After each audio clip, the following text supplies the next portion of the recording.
I saw this movie earlier this week, and I was surprised that it had all the same magic that you would find in the first one. And I was wondering, how did the cast and the filmmakers get that same kind of innocence that you see in Walt Disney movies of that era, of the 1960s?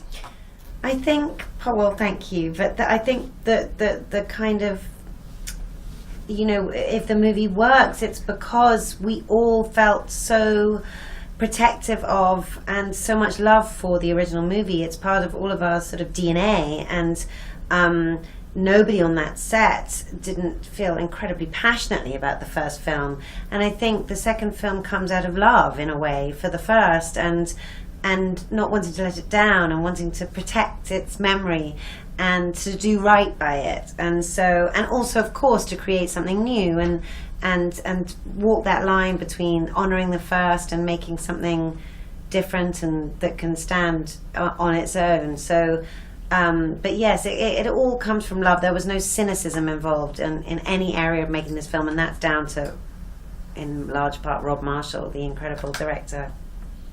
I was so happy to see Dick Van Dyke, who obviously starred in the original movie, but also Angela Lansbury, who was in the Disney movie Bedknobs and Broomsticks. What was it like to work with these legends? Did they have any stories from their time with Disney?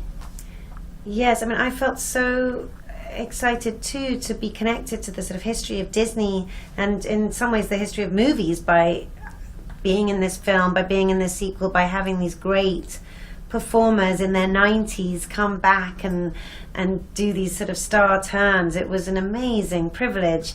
And yes, Dick Van Dyke spoke a lot about the original movie, and he whispered to Rob as he walked onto the set for the first time that it felt just, the feeling on the set felt just like it did on the original.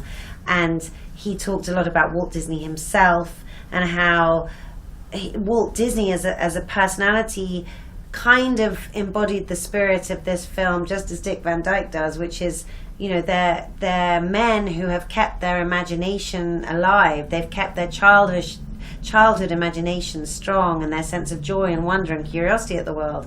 And he talked about Walt Disney being that kind of person too, and obviously that's kind of in a way the definition of genius, I think. People that can keep their imagination as strong and alive as they had when they were children. Can we talk about Emily Blunt as Mary Poppins? Because she was just as lovable as Julie Andrews, but she's a little bit different. She's maybe a little bit sterner. Was she formidable on the set? No, she's the least formidable person you'll ever meet. She's an incredibly sweet, kind, very down-to-earth and loving girl, completely unfazed by the enormity of the task ahead of her. She would be chatting, dangling her baby on her knee, sitting in the green room with us all, right up until the moment when she was needed on the set, and then go on and deliver this kind of star turn. I think it's a very brave performance. She's taken a lot from the books, where Mary Poppins is a little bit sterner and a bit more austere, and also kind of flawed. She's vain and bossy and obsessed by how she looks in the mirror. And also I think Emily in this film is rather sexy. I think there are moments where we see a raunchy side to Mary Poppins that you definitely didn't see in the first film. She did a great performance. And I just want to ask you finally, I just have time for one more question, but I want to ask you about the balloon scene, because it looks like you were all having so much fun during that. How technically did you do that?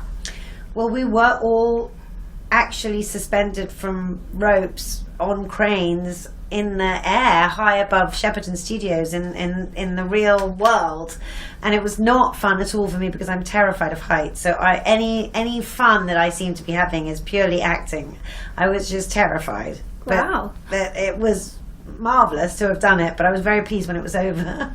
Was it inside the studio or outside? No, we were outside. Yeah, we Wow. were really, really outside in the world. Yeah, in the gardens of Shepperton Studios, and there were cranes holding us high above London. Wow, that sounds amazing, and thank you so much for this movie and for your role in it. It's just an incredible movie. Thank you. I'm so happy you liked it. Thank you.